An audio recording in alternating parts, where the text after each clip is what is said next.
Hello everyone, আমি মৌমিতা। তো আজ আবার নিয়ে এলাম নতুন আরো একটি ভিডিও। এই যে আমি সকাল সকাল বেরিয়ে পড়েছিলাম।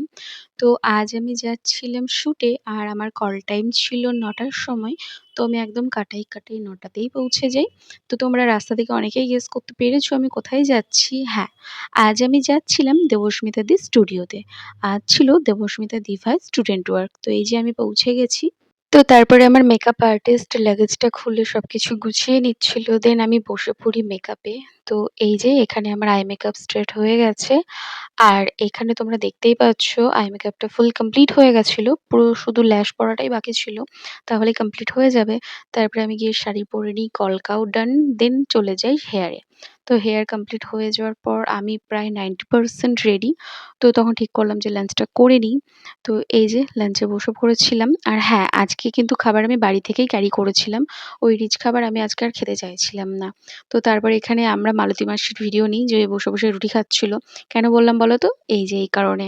কারণ অম্বিকাকে আমরা সেদিন মালতী মাসি বলে রাগাচ্ছিলাম। ও এসে রুটি খাচ্ছিল, তারপরে এভাবে ঘর মুছছিল, পুরো মিলে যাচ্ছিল। এই জাস্ট মজা করলাম।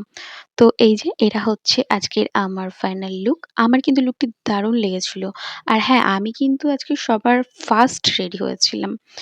তো এইটাই হচ্ছে আজকের আমার লুক। তোমরা অবশ্যই জানিও আমার এই লুকটি তোমাদের কেমন লেগেছে। হ্যাঁ, তোমরা অবশ্যই আমাকে অন্যান্য লুকে দেখো। বাট তবুও জানিও এই লুকটি তোমাদের কেমন লেগেছে। তো আমি যেহেতু ফার্স্ট রেডি হয়েছিলাম, তো আমি ফার্স্ট শুট করব, এটাই তো স্বাভাবিক, তাই না? তো এই যে আমি ফার্স্টেই চলে যাই শুট করতে। হ্যাঁ, রেডি হওয়ার পরে আমি কিছুক্ষণ বসেছিলাম। কারণ সবাই রেডি না হলে তো শুট স্টার্ট করাটা পসিবল নয়। তো সবার কমপ্লিট হয়ে যাওয়ার পরেই শুটটা শুরু হয়। তো এই যে আমি ফার্স্টেই চলে যাই শুট করতে। আর আজকে আমাদের ফটোগ্রাফার ছিল কিন্তু সুদীপ্ত দা। সুদীপ্ত দাকে তোমরা অনেকেই চেনো। বহরমপুরে ভালো ভালো ফটোগ্রাফারদের মধ্যেও সুদীপ্ত দা একজন। সুদীপ্ত দার কাজ আমার কিন্তু খুবই ভালো লাগে। তো এই যে অ্যাম্বিয়েন্সটা তোমাদেরকে দেখিয়ে দিই। এখানে শুট চলছিল, আমার পরে গেছিল অম্বিকা। আর এখানে সবাই বসেছিল চাতক পাখির মতো। কার এরপরে লাইন আসবে সেটা দেখার জন্য। আর এখানে আমি ভিডিও নিয়ে বেরোচ্ছিলাম। শুট হয়ে গেছে। লাইভ হলেই তো কমপ্লিট, তাই না? তো এইটুকু তো ফেল আমি করবই। তো তারপরে আমাদের লাইভ কমপ্লিট হয়ে যায়। তারপরে একটা গ্রুপ রিলস থাকে, তো সেটাও কমপ্লিট হয়ে যায়। তো তারপরে আমি এই ভিডিওগুলো করছিলাম। কারণ এগুলোই তো থাকবে, তাই না?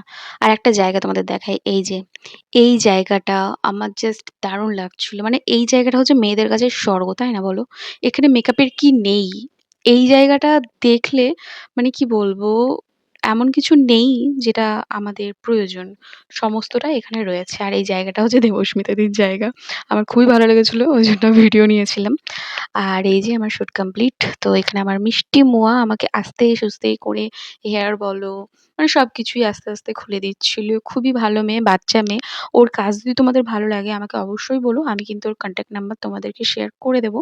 ঠিক আছে? ওর নাম হচ্ছে সৃজা রয়।